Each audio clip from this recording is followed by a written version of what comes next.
इस कहानी के लेखक है धीरज कुमार सालुंके।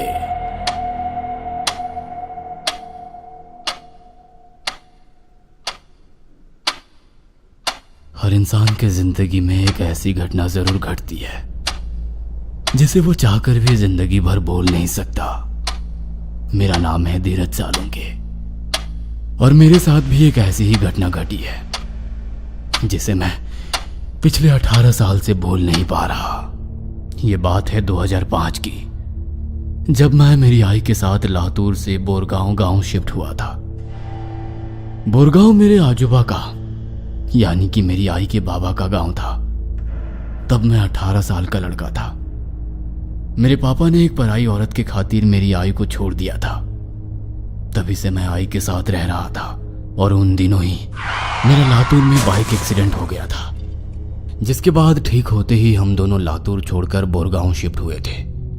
परिवार में अब सिर्फ मैं और आई दोनों ही बचे थे, क्योंकि आजोबा और आजी चल बसे थे और मेरी आई आजी आजोबा की इकलौती संतान थी। उनके जाने के बाद उनकी सारी प्रॉपर्टी मेरी आई के नाम हो गई थी।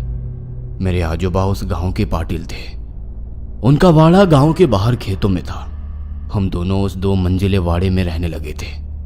मुझे पहले से ही दूसरी मंजिल के कमरे पसंद थे, इसीलिए मैंने दूसरी मंजिल का एक कमरा ले लिया।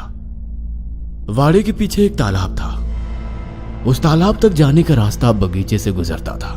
मैं रात दिन खिड़की में बैठकर बाहर पड़ रही बारिश का आनंद उठाता था। लेकिन कुछ ही दिनों में मुझे उस बगीचे में अजीबोगरीब लोग दिखने शुरू हो गए। एक रात में खिड़की में बैठे हुए बारिश चल रही मूसलाधार बारिश देख रहा था, लेकिन तभी मैंने देखा कि एक अजीब सी औरत खिड़की के नीचे खड़ी हुई है। वह मेरी तरफ गुस्सैल नजरों से देख रही थी। उसकी आंखों के नीचे काले घेरे थे और अजीब बात तो यह थी कि उसका गला कट चुका था और उससे खून बह रहा था। मैं ये देखकर बहुत डर गया। तभी वो औरत बहुत जोर से चीखी। उसकी चीख इतनी डरावनी थी कि मेरी रूह कांप उठी और मैं नीचे आई के पास भागते हुए गया। मैंने उसे बताया कि एक अजीब सी औरत मेरे कमरे के खिड़की के नीचे खड़ी है। लेकिन जब मेरी आई कमरे में आई और उसने नीचे देखा तो उसे वो औरत कहीं नहीं दिखाई दी। बेटा, शायद एक्सीडेंट में सर पर चोट लगने के कारण तुम्हें हेलुसिनेशन हो रहे होंगे, या फिर अंधेरे में तुम्हें वो किसी पेड़ का साया हिलते हुए दिखाई दिया होगा जिसे तुम औरत समझ बैठे। आई ने मुझे कहा। मैं उसे बार बार बता रहा था कि सच में वहां एक अजीब औरत थी, लेकिन वो मेरी बात का यकीन नहीं कर रही थी। उस रात में जैसे तैसे सो गया। दूसरे दिन वाड़े में बैठे बैठे मैं बहुत बोर हो रहा था। मुझे वाड़े से बाहर जाकर खेतों में घूमने का मन कर रहा था। वाड़े के पीछे वाले तालाब में तैरने को जी करता था, लेकिन मेरी आई ने मुझे वाड़े के बाहर निकलने से मना कर रखा था, क्योंकि मैं 5-6 दिन पहले ही अस्पताल से डिस्चार्ज होकर आया था। वैसे तो मुझे सब ठीक ठाक लग रहा था, सर में कुछ दर्द भी नहीं होता था, लेकिन फिर भी आई ने कुछ दिनों के लिए मुझे उस वाड़े से निकलने से साफ साफ मना किया हुआ था। मैं जब से बोरगांव आया था तब से शिवानी से मिलने का दिल कर रहा था। शिवानी मेरी बहुत अच्छी दोस्त थी। वो मुझे केवल दोस्त समझती थी, लेकिन मैं दोस्त से ज्यादा समझता था। मुझे बस जल्दी से शिवानी से मिलना था। मैं इस बात की राह देख रहा था कि कब आई मुझे वाड़े से बाहर जाने दे। उस रात में हमारे वाड़े में आई बिल्ली को ढूंढ रहा था, लेकिन वो मुझे कहीं पर भी नहीं मिल रही थी।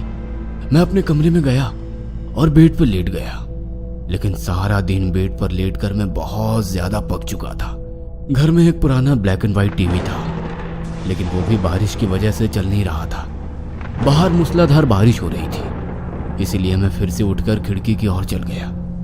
लेकिन तभी मैंने देखा कि खिड़की के नीचे एक अजीब सा आदमी खड़ा था। उसका गला भी कल वाली औरत की तरह कटा हुआ था और उससे खून निकल रहा था। और अजीब बात तो ये थी कि उसके हाथ में मेरी बिल्ली थी। वो आदमी गुस्सैल नजर से मुझे देख रहा था। तभी उसने अचानक से बिल्ली का सर मुंह में डालकर किसी गाजर मूली जैसा चबाया। यह देखकर मेरे रोंगटे खड़े हो गए। मैं फटी आंखों से उसकी तरफ देख रहा था। तभी उस आदमी ने बिना सर वाली वो मरी बिल्ली मेरी तरफ फेंकी और वो मेरे छाती से आकर टकराई। मैं जोर से चिल्लाया और नीचे आई की तरफ भागता चला गया। मैंने उसे मेरे साथ घटी सारी घटना बता दी। आई मेरे कमरे में आई। उसने फर्श पर मरी बिल्ली देखी और उसने खिड़की के नीचे झांक कर देखा और कहा, यहाँ से चले जाओ और तुम्हारे मालिक से कह दो कि हम ये वाड़ा और प्रॉपर्टी छोड़कर कहीं नहीं जाएंगे, हमें अकेला छोड़ दो। वो खिड़की से नीचे देखते हुए चिल्लाई और उसके बाद खिड़की बंद करके मेरी तरफ आई, वो आदमी कौन था? मैंने मेरी आई से पूछा।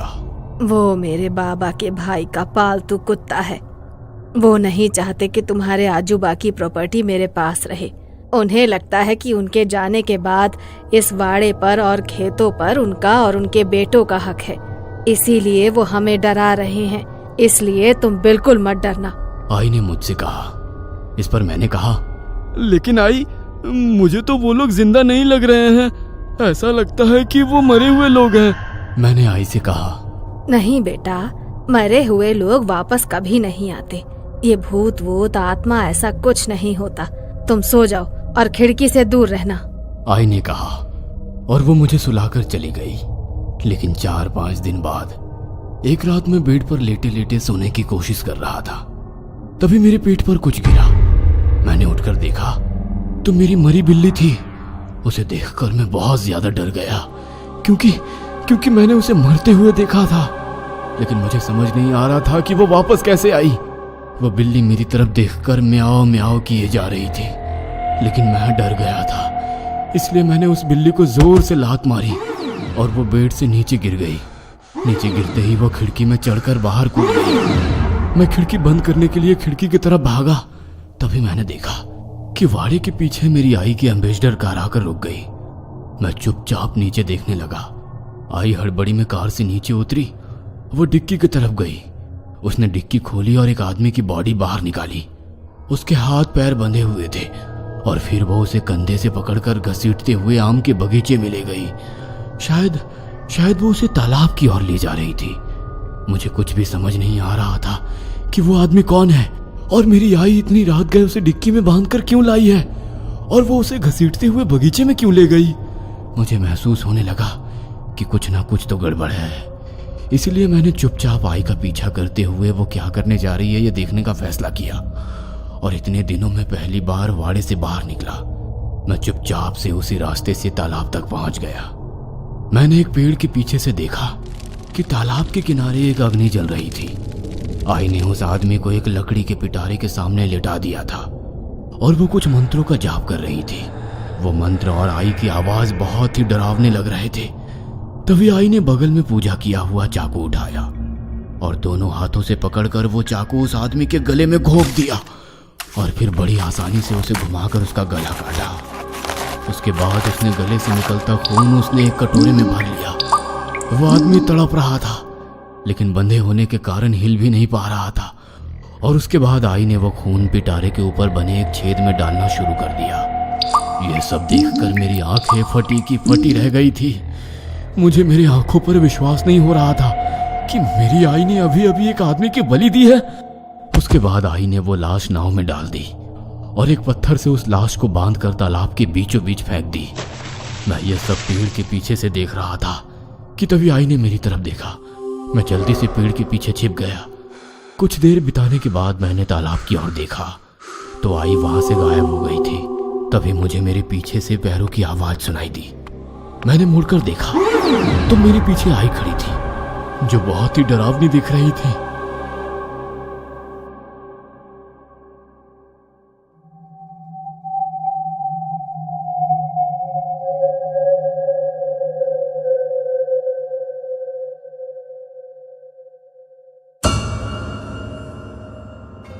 ये कहानी आपको अच्छी लगी हो तो हमें सब्सक्राइब करें, हमारा इंस्टाग्राम और फेसबुक पेज जरूर फॉलो करें। और हाँ दोस्तों, सब्सक्राइब करना भूलना मत।